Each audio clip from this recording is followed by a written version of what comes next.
If you think of religion as something to do with God, the story we're going to tell is not about religion. It's about the teaching of a man. It's about Buddhism.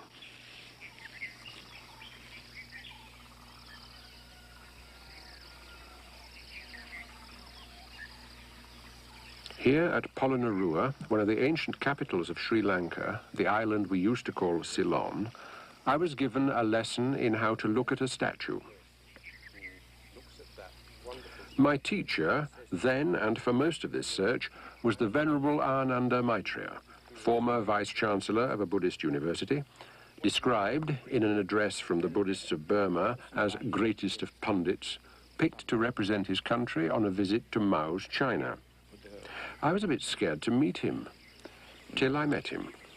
When you see a figure of the Buddha, from his eyes of the statues, it teaches you the control of eyes. It teaches you control. Control, restraint in eyes. Control of your eyes. From the mouth, control of mouth.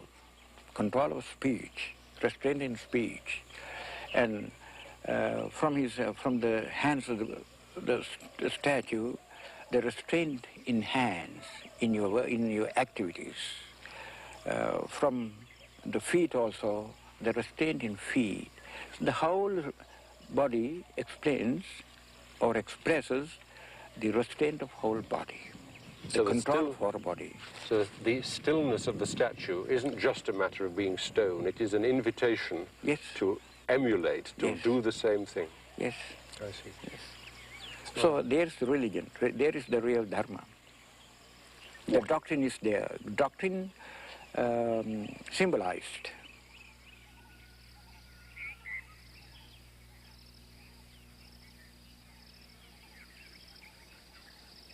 Ananda Maitreya lives in deliberate simplicity about 10 miles from Colombo.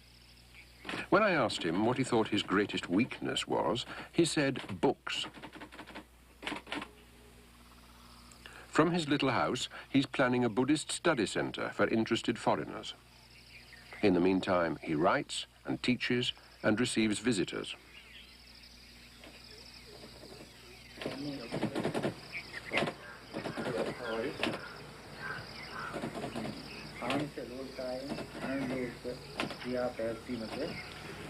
If I say to you, can you put Buddhism in a nutshell? Yes. What would you do? The Lord Buddha said, Sabba papasa akaranam, kusalasa upasampada, sachitta pariyodapanam, etang buddhana sasanam, which means, Sabba papasa akaranam, to shun all evils, kusalasa upasampada, to do good, sachitta pariyodapanam, purification of your mind, etang buddhana sasanam. This is the teaching of all the Buddhas. Yes. Not easy. Well, easy, very easy if you understand it. Back to school, a nearby Buddhist Sunday school. My companion was Dr. Ratnapala, professor of anthropology in Colombo and a Buddhist layman.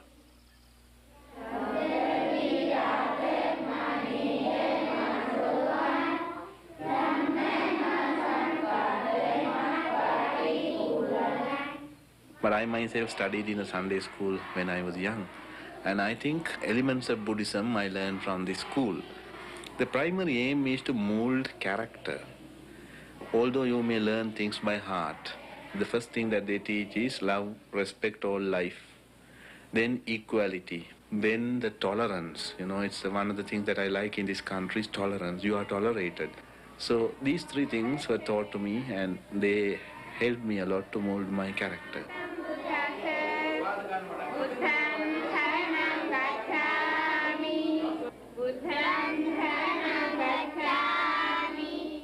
If the Buddhists have an equivalent of the Lord's Prayer, this seems to be it. I take the Buddha as my refuge. I take the Dharma as my refuge. I take the Sangha as my refuge. In other words, I take refuge in the enlightened one, that's the Buddha. I take refuge in the truth he saw and preached, that's the Dhamma. I take refuge in the community of monks who live by the teaching and carry it out to the world, that's the Sangha. After school, some of the children told Dr. Ratnapala and me their favourite stories. They were all taken from the Buddhist scriptures, and they were all about the former lives of the Buddha. Like this one, on respect for elders. An elephant, a monkey, and a partridge tried to establish which was senior so as to bring some order to their community. When I was young, said the elephant, I could walk over that tree and it scarcely touched my belly. When I was young, said the monkey, I could sit on the ground and gather leaves from its topmost branches. When I was young, said the partridge, I ate a seed which passed through my body and dropped to the earth. And from the seed grew the tree. So the seniority of the partridge was established, and the other two paid their respects to him. And I, said the Buddha, was that partridge. But who is the Buddha? You get one possible answer by retracing his steps back to India.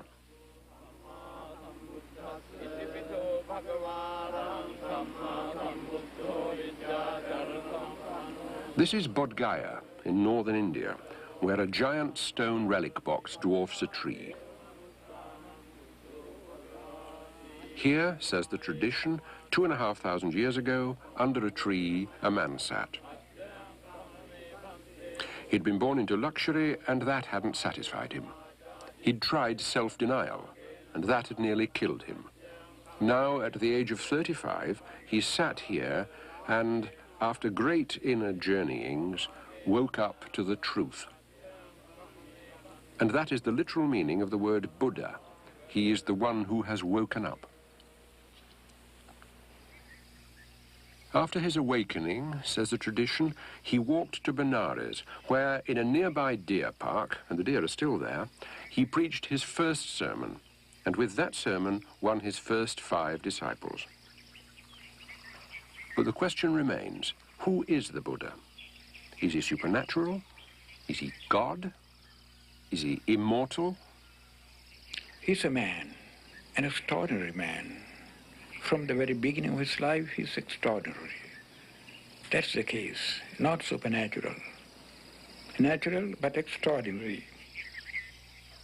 It wasn't that Ananda Maitreya back in Sri Lanka exactly disapproved of that trip to India, but I got a strong impression that, given the choice, he preferred live teaching to a dead relic. Ananda Maitreya's hometown, as you can tell if you see his full name, is Balangoda, because it's the custom here to make the name of your birthplace part of your permanent label. Balangoda Ananda Maitreya.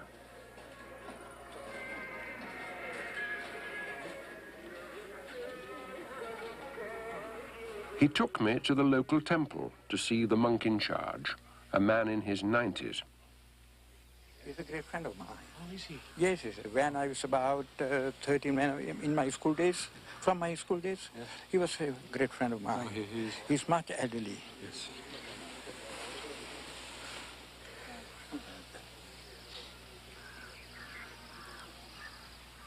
Is he very much your senior? Yes, about 4 years. The seniority is calculated from the day that you are ordained.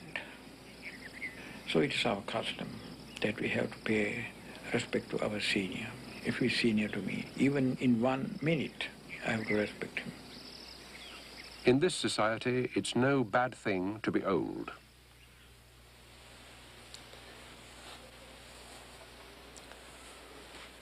Who is this? What's this statue? This is the son of Prince Siddhartha.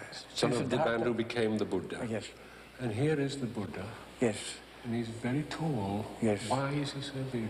Well, Buddha had 2 bodies, a spiritual body and physical body.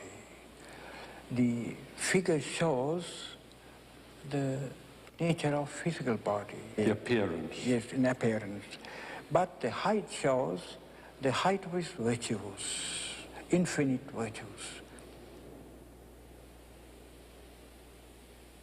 One thing about the temples we visited, they don't lead you to an altar.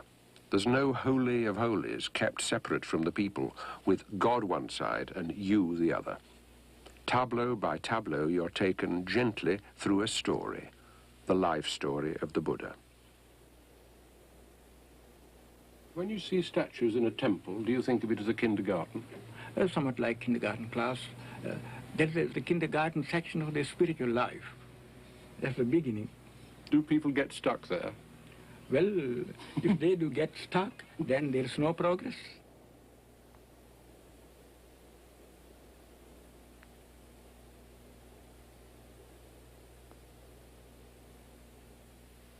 This is a fledgling relative of the Buddha with his parents.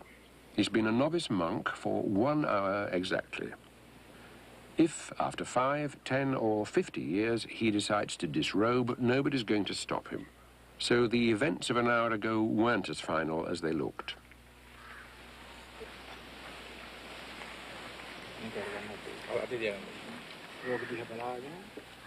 He has his head shaved. Why is that? For the simplicity's sake. While the shaving happens, the candidate is made to hold and look at a clipping of his own departing hair. It's his first lesson in meditation, they told me.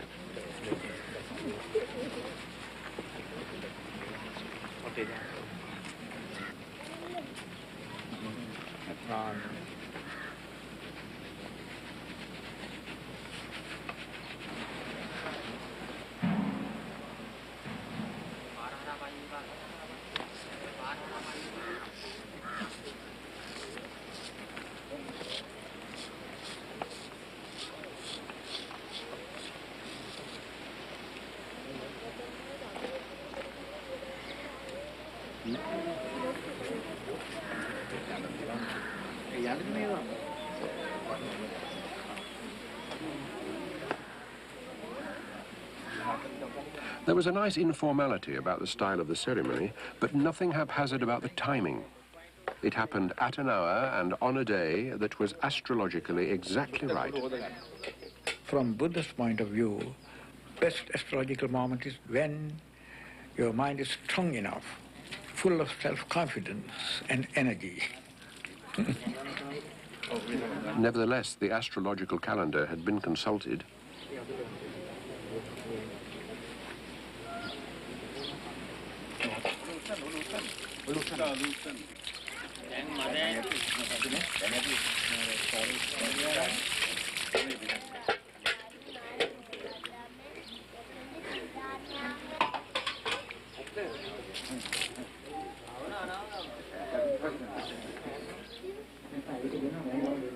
In his lifetime, the Buddha ordained nuns as well as monks. At the moment, there are 15,000 monks in Sri Lanka and no ordained nuns, though there are moves from time to time to re-establish them.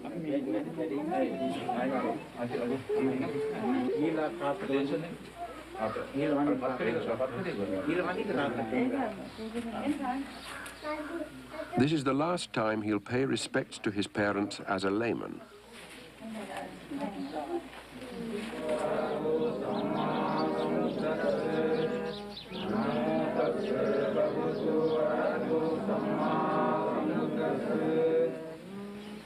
Buddhang saranang gacchami, Buddhang saranang gacchami, Dhammang saranang gacchami, Sanghang saranang gacchami, Sanghang saranang gacchami. The ordination proper begins with the 3 refuges. I take the Buddha as my refuge, I take his teaching as my refuge, I take the community of his disciples as my refuge.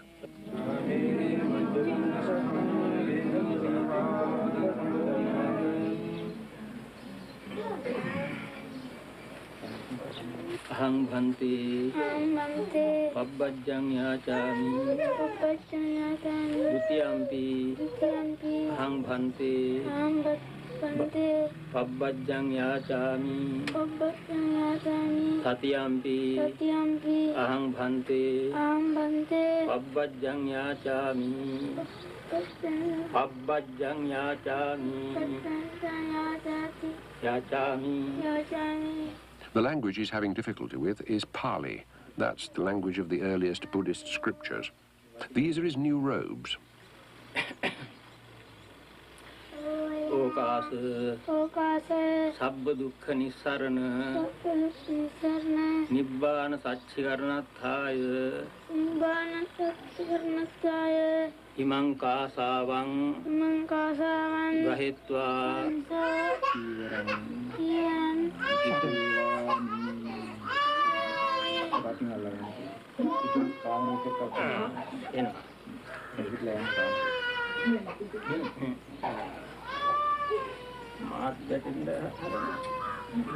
A layman observes 5 precepts, 5 undertakings.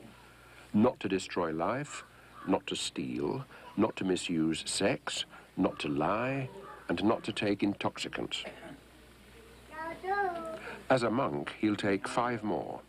Not to eat after 12 noon, not to dance, sing, or attend shows, not to decorate himself, not to use soft beds, not to handle gold or silver.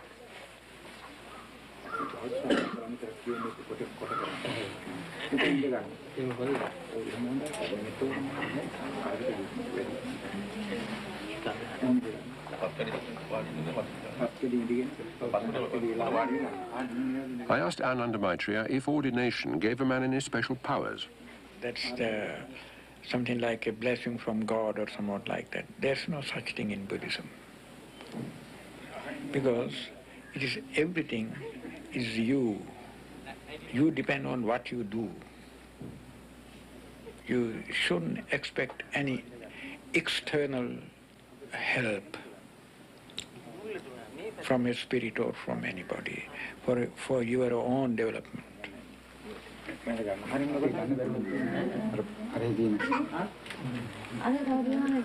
Now, and the boy himself could scarcely believe it, the parents and grandparents he'd bowed to 10 minutes earlier queue up with presents and bow to him. With regard to the spiritual life, the boy is higher than the parents. Spiritually, he is higher. Parents know this.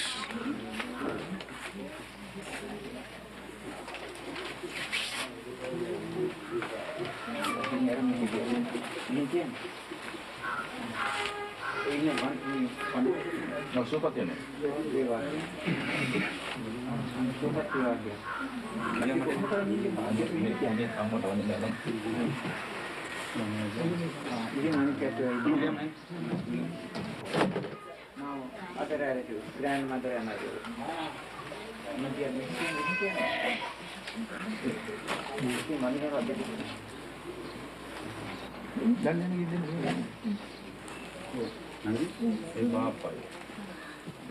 The umbrella, by the way, is the thing he liked best. At the end of the day, as if he'd read my thoughts, Ananda Maitreya said, "Don't worry. For some time at least, he'll be junior to every other monk he meets. And if he gets above himself, we shall help him down."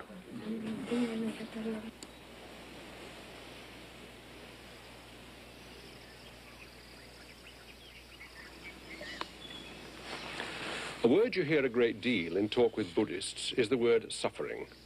Being alive is suffering, dying is suffering, even being happy is suffering. If they're saying what they seem to be saying, Buddhists should have the world's longest and sourest faces. It was a relief to find out that the word you cling on to as you take your first steps in Buddhism isn't simple suffering. It's better translated as unsatisfactoriness, instability, uncertainty. Nothing ever stays the same. I'll try and put it to you as it was put to me. Here am I sitting comfortably in this chair.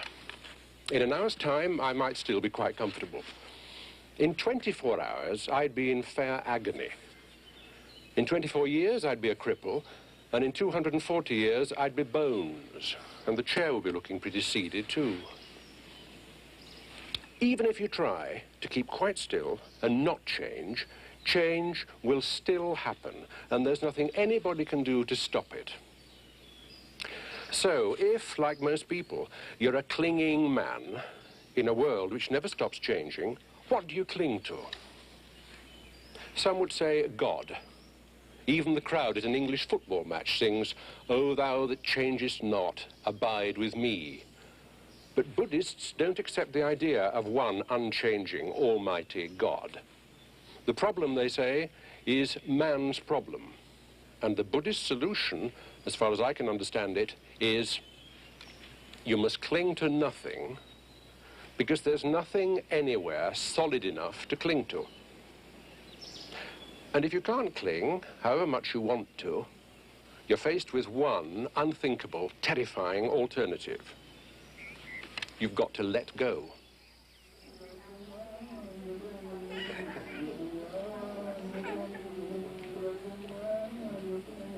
When a novice is at least 20, he can be ordained a fully fledged monk, a bhikkhu. In this tradition, a bhikkhu doesn't eat after 12 noon, and what he eats, he begs for. Simply whatever house we see first, then we go there. If they offer us, then we accept. If they don't offer, then we pass over to other house. Do you collect food for other monks, or in your begging bowl is it just yourself? Yes, sometimes if there are number of monks in a temple, so we collect some food, even sufficient for others.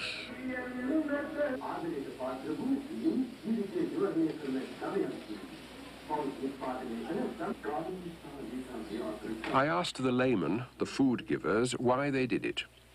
Giving is the way to get inner wisdom, said one of them.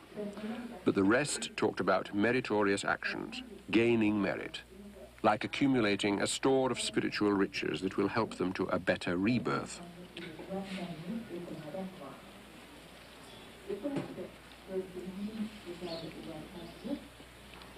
I found myself wondering if it was difficult to beg.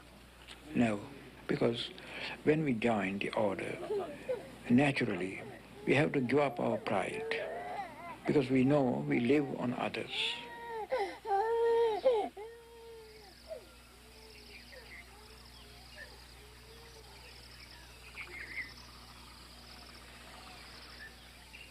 Even with an alien tagging on behind, the pace of the walk was deliberate and the concentration unbroken.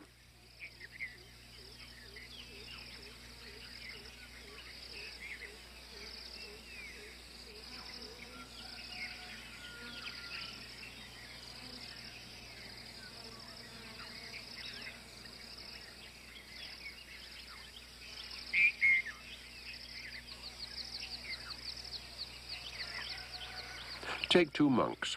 One sits and meditates, one goes out and serves society. Which is more praiseworthy? Well, that depends on motive. The motive? Oh, yes. According to his motive, either this or that person is praiseworthy. I suppose I wanted him to approve of the bhikkhu who bustled about doing good. When we go on alms begging, if we do it properly, correctly, you have to meditate, to extend your loving kindness towards the people who offer you alms. So you have to spread that loving feeling, that loving kindness, feeling of loving kindness towards them. It purifies, even in that moment, your mind. It's a kind of blessing, mental blessing.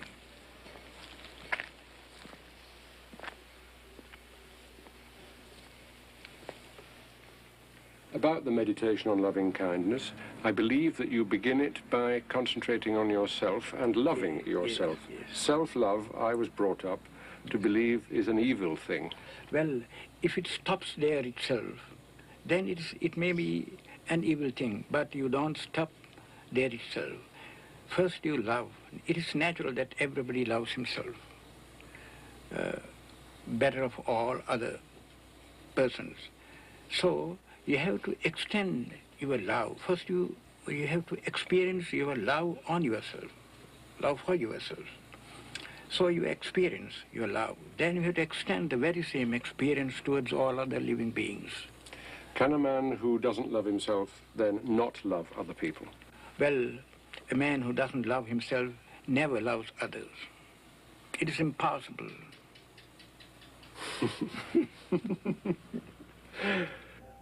Come to think of it, the Christian gospel says, love thy neighbour as thyself, not more than thyself, and certainly not less.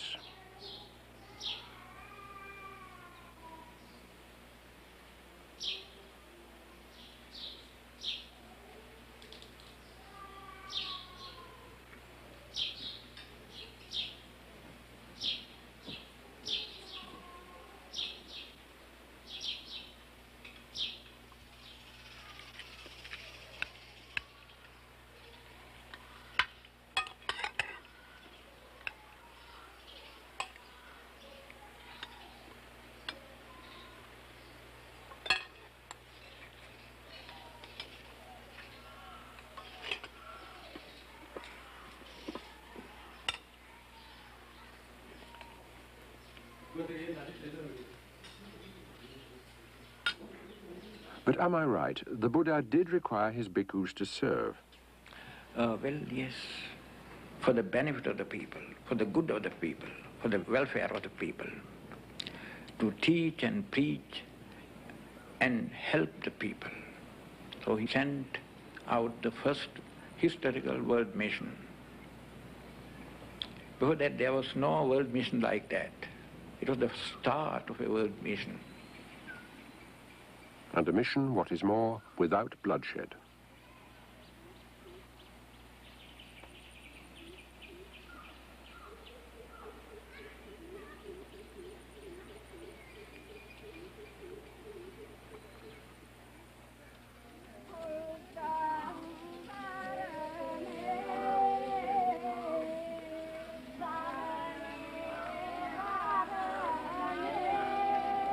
It's the day before a full moon, and these are pilgrims.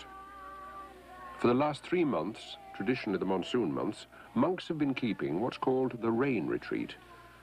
Now it's nearly over, and up there in the forest hermitage of Wataruwila, preparations are being made to welcome the laity once again.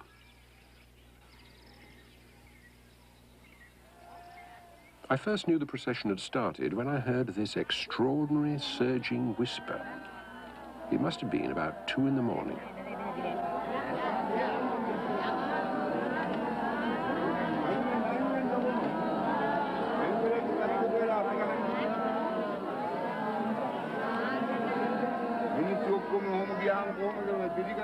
Under the canopy there, you can just see a bale of cloth. At the end of the rain retreat, the monks get new robes.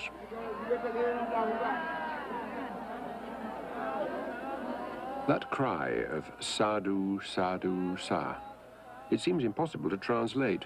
Something between may you be happy, well done, and amen.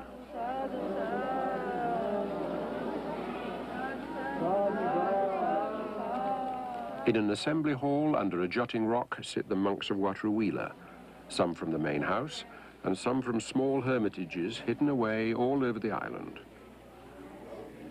These are forest-dwelling monks, and the paradox is that, having forsaken society, they seem in some extraordinary way to draw society after them. If you looked at those requisites that were brought by the people, you find that each one brought according to his own means. The poorest brought a cake of soap, or maybe even a broom. And I saw a piece of neatly folded brown paper, a ball of string, an exercise book, and a bottle of cough mixture. People who have given their gifts and people who have no gifts to give line the route and touch the presents as they go by. So everybody shares in the merit.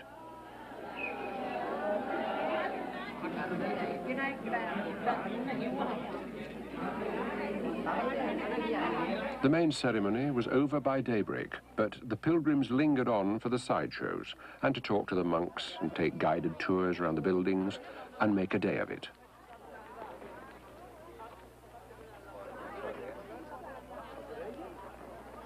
Some of these ladies had booked a year in advance for the privilege of bringing and cooking the monks' food for the day. Dr. Ratnapala translated. Well, could she tell me, first of all, about the 5 precepts? පංචශීල කියන්නේ මොකක්ද කියලා දෙන්නලු කෙටියෙන්. පාණාතිපාතා වේරමණී සික්ඛාපදං සමාදියාමි පළවෙනි ශික්ෂාපදේ. සතුන් මැරීමෙන් වැළකෙන්නේ කියන. First is not to kill any animals. Not to kill any animals Yes. at all. So is she a vegetarian? මේ එළවලු විතරක් කන කෙනෙක්ද කියලා අහනවා. මමද නෑ මාළුත් කනවා. She eats fish also. But the merit of the day's cooking would presumably help her do better in her next birth, and she prayed I'd do better in mine. So does she think that because I've been born in England as a Christian that I've done something wrong in my former life? ඒ මහත්තයා අහන වැදගත් ප්‍රශ්නයක්. ක්‍රිස්තියානි කාර්යයක් කළා එංගලන්තේ ඉපදුණු නිසා ඒ ඊට ඉස්සෙල්ලාත්මක වරදක් කරපු නිසාද ඒ වගේ රටක ඉපදුනේ කියලා. මිත්‍යා දෘෂ්ටික ප්‍රාර්ථනා කරන්න එපා කියනෝනේ මිත්‍යා දෘෂ්ටික වෙල උපදින්න. වරදක් කරලා තිබිලා උපදිලා තියෙන්නේ. She says yes, that you have done something bad in the other life and you have been born in a country like that. Is there hope for me? එයාට කිසිම බලාපොරොත්තුවක් තියෙනවද දැන් කියලා අහනවා. මේ බලාපොරොත්තුවක් ඇති කරලා. තියෙනවා. දැන් ඔය පාර වීර්යය ගත්තොත් තවත් කිසි කාලයක මිත්‍යා දෘෂ්ටික වෙල උපදින්න. If you exercise a lot of effort now and get into the right path, you will never be born in a country like that. Again.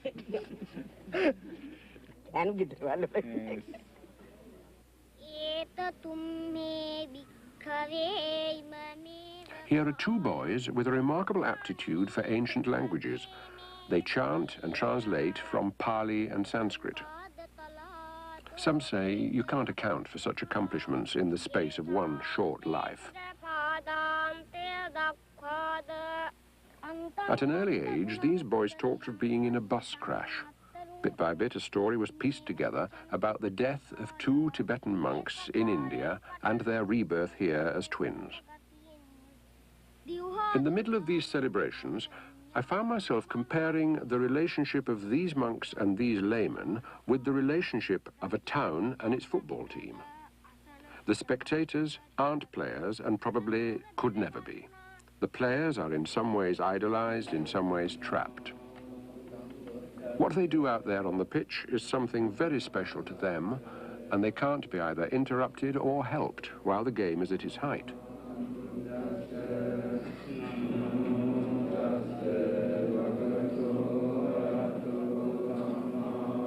But now and again, the spectators are let onto the field, and there's a great jostling celebration.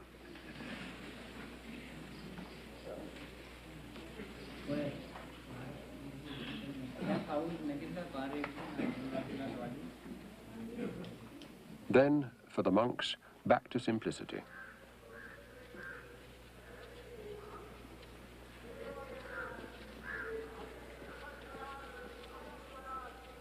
I'd met a newly ordained American monk who talked about simplicity. The reason that you give up things, or in classic terms you renounce, is so that you don't have too many things around you to distract you from what you should be doing, which is investigating yourself. First you have to find out who you are as yourself, and then you can get about the business of eliminating yourself. But at the state of the world now, the main thing is to find out who we are and what we are. And what we do lead is lives that are much too complicated, much too complex, much too cluttered. So that if one is going to start to take up a spiritual practice, or one is going to start to meditate, one has to literally sit down in an empty mental room. And to start to create an empty mental room, you have to start to create an empty physical room. So you have to start to clear out the unessential. I'm getting the impression that a Buddhist is almost looking through a spyglass, which is his mind, is almost seeing the whole world and everything through this lens of the mind. Yeah. So when you say purify the mind, is it the same as saying clean your lens? Clean your glasses? Well, it is somewhat like that. Then you can see clearly.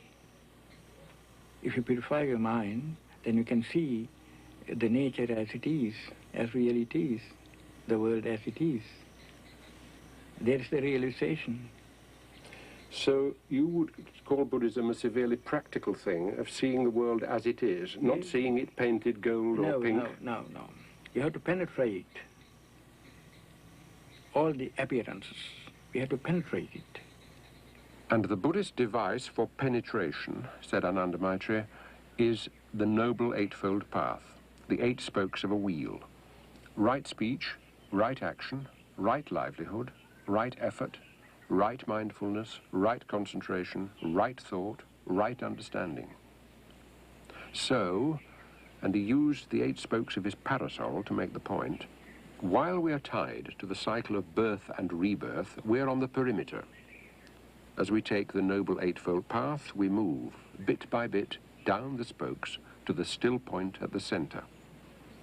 No more birth, no more rebirth, nirvana.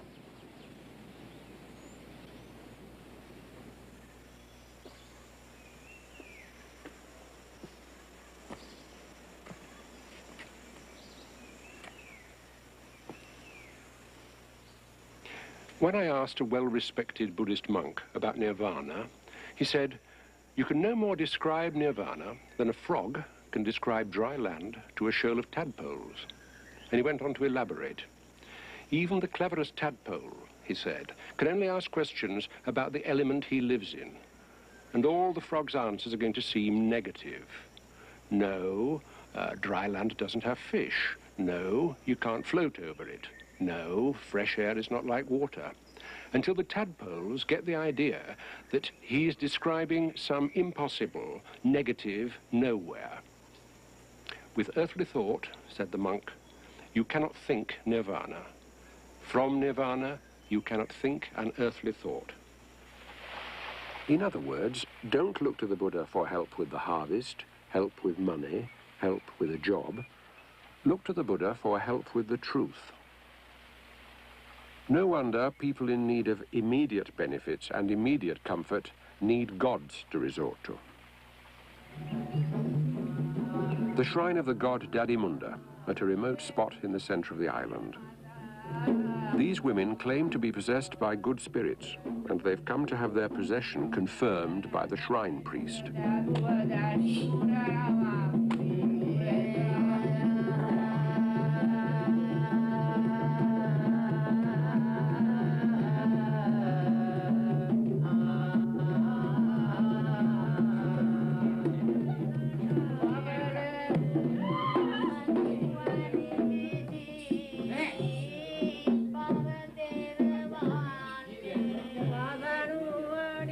Now it's all over, they can go back home with heightened prestige. And when the Spirit speaks through them, they'll be listened to. For the Westerner, even if he doesn't believe in God, God is one and almighty. To approach God Dadimunda or any of the countless other sprouting gods in Sri Lanka, you somehow need to uproot your Western conditioning. Think of the gods as fairies, said Dr. Ratnapala. Not the sugar plum versions of recent times, but the awesome presences of the old fairy tales. Think of the gods as ghosts. Think of the gods as friends in the town hall. Very useful for building permits, but no help when it comes to the great matters of birth and rebirth.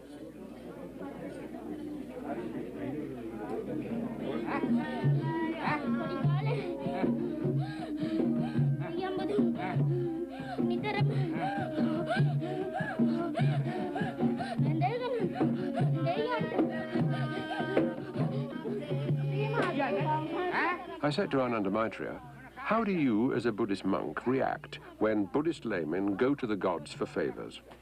It's not my business. I'm neutral. Yet the ceremony started with respect to the Buddha, the shrine priest is a Buddhist layman, and the people in general would be outraged if anybody suggested they weren't regular Buddhists. So, and this took time to sink in, gods inhabit this universe as surely as a man and his ox.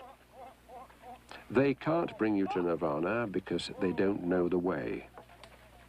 The way is the Noble Eightfold Path of the Buddha. The Noble Eightfold Path of the Buddha unfolds with meditation. Meditation penetrates appearances and reveals the world for what it is. Now, slowly, you begin to understand that your mind is a changing process, a flux, a flow of thoughts or thinkings, mere actions, mere activities. At last, you understand the so-called man is a mere phenomenon. What is there is a process of vibrations. Apart from vibrations, there is nothing. If a man says to you, "I know this table is real," what would you say? Well, when a man dreams that he is touching a table, till he wakes up, it is real to him. So what we have to do is to wake him up. Would you then describe religion as a waking up device? Yes. What we have to do is not to argue with that man, to make some sort of arrangement to open his eyes. Illusion then depends on a person waking up within himself, not receiving somebody else's word, No. waking up within himself. Yes. Well, we know the whole world is a mass of vibrations. Actually, there is nothing solid. We are so deluded. We see the solidity which is actually not there.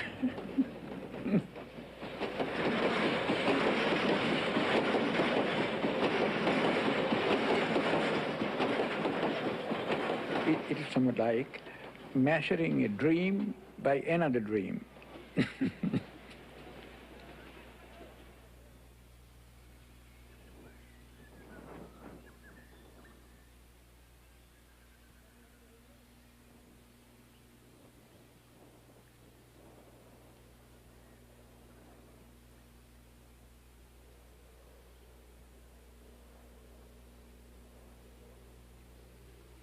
The last place we visited in Sri Lanka was a cave settlement near Dambulla that's been occupied by monks for over 2,000 years.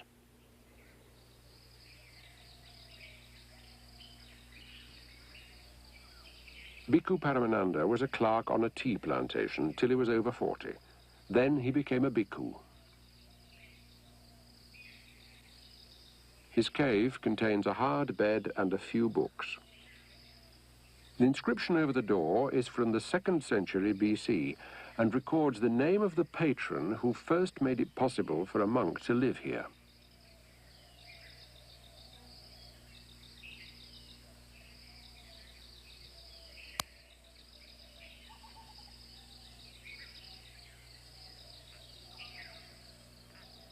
Four monks live here in a vast community of insects and animals.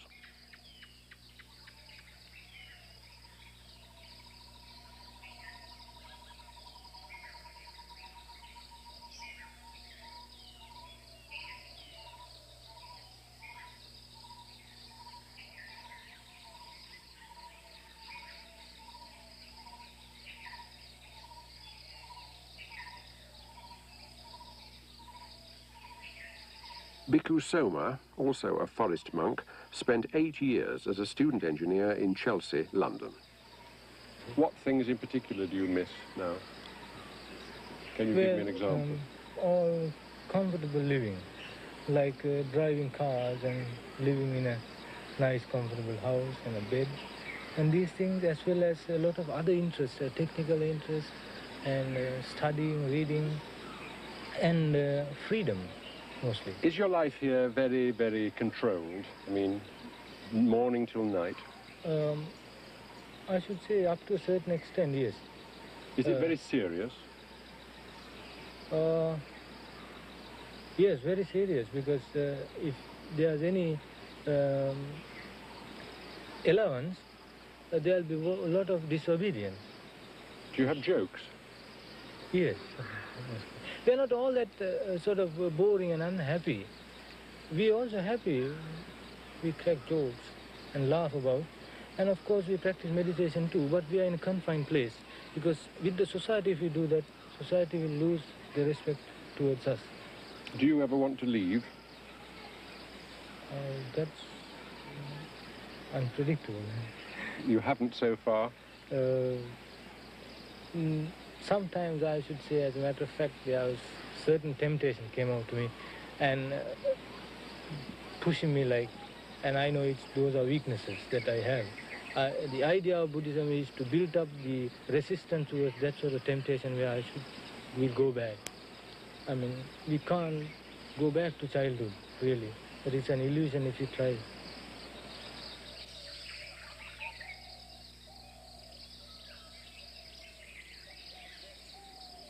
The key word in Buddhist meditation, said Bhikkhu Paramananda, is mindfulness. When you're walking, know that you're walking. When you're sweeping, know that you're sweeping. When you're worrying, know that you're worrying. And when you're breathing, and you must be breathing, know that you're breathing, because it's with breathing that your meditation starts.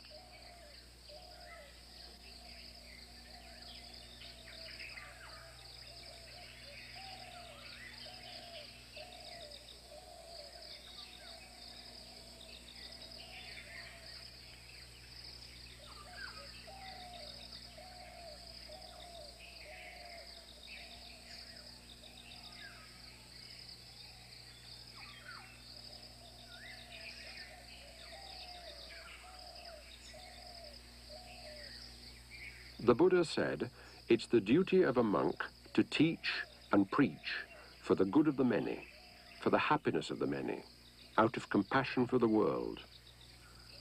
What Bhikkhu Paramananda taught me is that a man can preach a great sermon without ever opening his mouth.